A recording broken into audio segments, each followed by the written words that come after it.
recall the following Dirichlet function that we had introduced a couple of weeks ago. This function was defined to be f of x is equal to 1 if x is in Q and 0 if x is in R minus Q. So this is a function that sort of moves around between 1 and 0. Let's see what kind of discontinuities this function has. What kind of discontinuities this function has. Now suppose x is in R. It doesn't matter whether it's irrational or rational. Then any interval x minus epsilon comma x plus epsilon, if you take, let's not take epsilon, let's take delta. Any interval x minus delta comma x plus delta will contain both a point Q that is rational and a point C that is irrational, right? We have already seen that Q is dense in R. So any interval x minus delta comma x plus delta, delta greater than 0, will contain both a rational point as well as an irrational point. So f of q is equal to 0, whereas f of q is 1, whereas f of c is 0. Okay, so this just shows that f is not continuous at x. Okay, so the set of discontinuities, so the set of points of discontinuity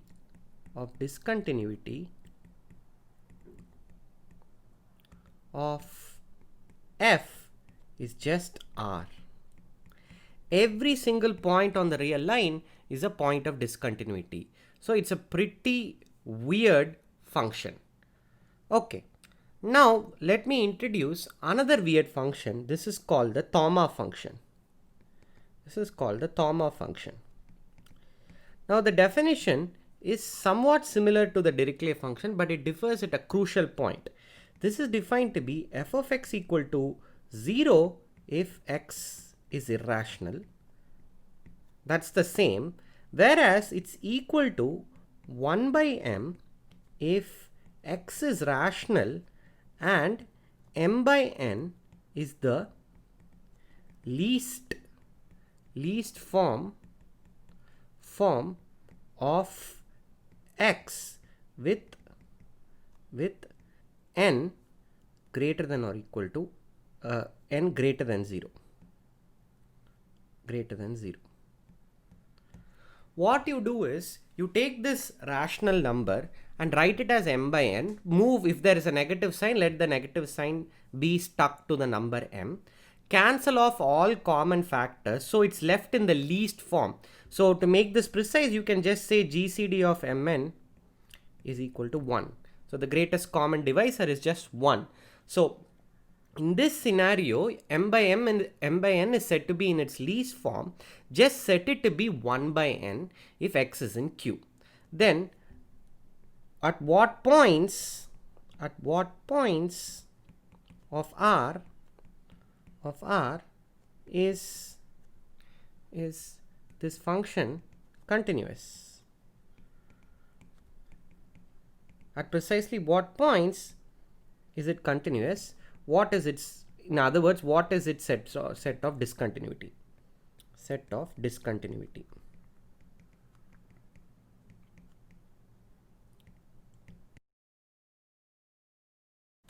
For clarity, let me also define f of 0 precisely.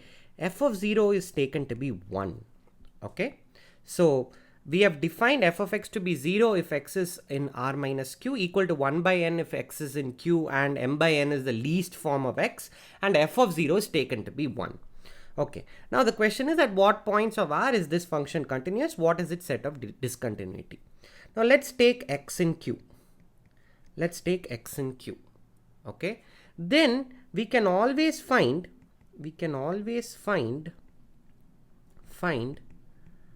a sequence of irrationals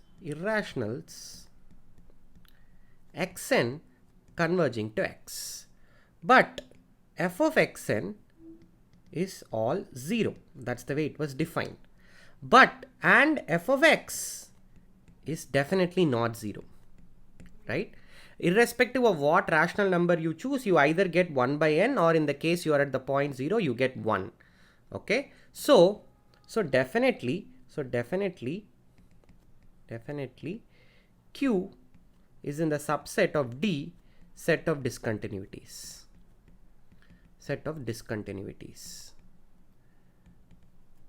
So the Thoma function definitely is not continuous at each point of the rational numbers. Okay, what about an irrational number? Here is where a fun thing happens. Let C belonging to R be irrational.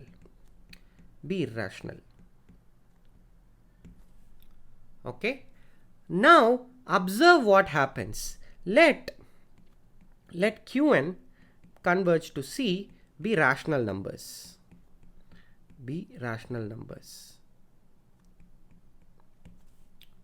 Okay, now observe that for any given natural number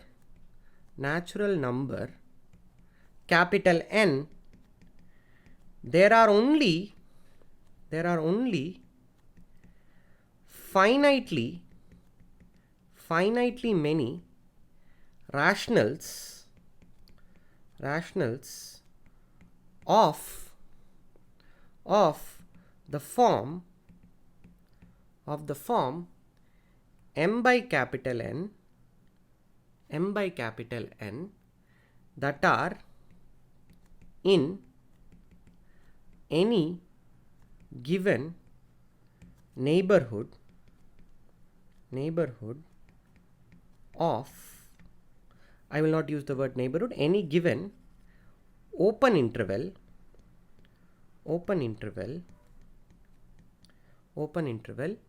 around C. So take this C, take C minus delta C plus delta, take this open interval, delta is greater than 0. Okay, so here you have the point C, here you have C minus delta, here you have C plus delta. What this is saying is there are only finitely many rationals of the form m by n that are in any given open interval around C. Why is this? Well, think about this. Imagine you have put a ruler on the real line. The rulers are rather a scale whose rulings are all separated by 1 by capital N. Okay, imagine you have put a ruler on the real line separated by 1 by n. So if the origin is here, you have 1 by n, you have 2 by n, you have 3 by n, so on. Okay, so it's obvious that only finitely many such markings will be contained in C minus delta, C plus delta. That's obvious. So, and these will correspond to the various numbers of the form m by capital N that are in any given, that are in this interval C minus delta, C plus delta. So I leave it as an easy exercise to make this intuition precise. Make this intuition precise. In fact, a better exercise is write down a formula for determining the maximum number of points m by n that are in C minus delta, C plus delta. In fact, you can write a formula that tells you the maximum number of numbers of the form m by capital N that are in C minus delta, C plus delta. Okay, regardless of whether you are convinced by this ruling argument or if you want to make this precise, it's up to you. Regardless, I'm going to take it that you understand that in this interval C minus delta, C plus delta, there are only finitely many rationals m by capital N. What does this show? Well, this shows that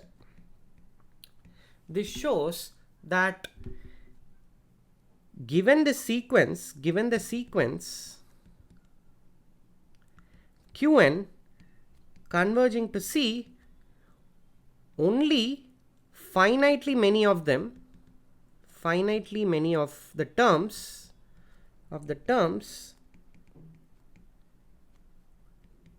can have 1 by n in the denominator in the least form. Well, why is this the case? Well, again, you can expand it and give a mathematically precise reason, but the reason is as follows. Given any open interval C minus delta, C plus delta, eventually the terms of the sequence will have to be in this interval. And we already know that there are only finitely many such points of the form m by n in this interval. So if the very last point closest to C is here, then if I choose a much smaller delta, and I choose this new interval, then none of the points of the form m by capital N are going to be in this new interval. Okay. Note, I'm crucially using the fact that C is irrational. That means the markings of the ruler can never coincide with C. They can be near C, but they cannot be arbitrarily close to C. So I can always choose a much smaller interval. Let's say C minus delta by 10,000, C plus delta by 10,000, such that none of these points of the form m by n are in this new interval. But the sequence Qn converges to C. So Qn must eventually be in this newer open interval. And here there are none. So after a point, all the terms Qn cannot have the form 1 by n in the denominator. Okay. So this means mod Qn is strictly less than 1 by n for suitably large small n. Okay. Why is this? Well, you have to think about this for a moment. You just look at 1/2 1 by 3 dot dot dot 1 by n. There are only finitely many rational numbers which have 1, 2, 3, 4 dot dot dot capital N in the denominator. If you choose a small enough neighborhood around this point C, then none of those rational numbers can be in this small enough neighborhood. Then what happens is, if Qn is suitably large, then Qn's are all going to be in this small neighborhood around this point C. Then none of them can have the denominator of the form 1 by capital N, 1 by capital N minus 1 dot dot dot 1. That means the denominator has to be greater than n. That means mod q, not mod qn, sorry, to be precise, mod f of qn, which is going to, so mod f of qn has to be less than 1 by n for suitably large n. This proves that limit qn converging to C of f of qn converges to 0. Okay. So I have been very, very intuitive here. A lot of things I have explained verbally without writing down. So that is all a ploy of mine to get you to solve something non-trivial on your own. Rigorously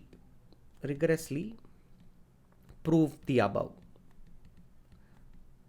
Okay, what have we shown? We have shown that if you take any rational sequence Qn converging to C, then f of Qn must go to 0. Obviously, if you take an irrational sequence converging to C, f of that sequence obviously converges to 0. They will all be 0. Putting this together, f is actually continuous at the point C. So rigorously prove the above that f is continuous on R minus Q. So I want you to write down a rigorous proof of this, making all my verbal arguments mathematically precise. It's not hard. The idea is the hard part. Converting it to the mathematical proof is not that hard. Okay, what does this show? This shows that D, the set of discontinuities, is Q. Okay. So we have got some interesting stuff. We have found a function which is very weird. By the way, this function is also called the salt and pepper function. That's a nice terminology. It's called the salt and pepper function. So this function, the Thoma function, has set of discontinuities precisely the set Q. So the next question is, what sets can be the sets of discontinuity?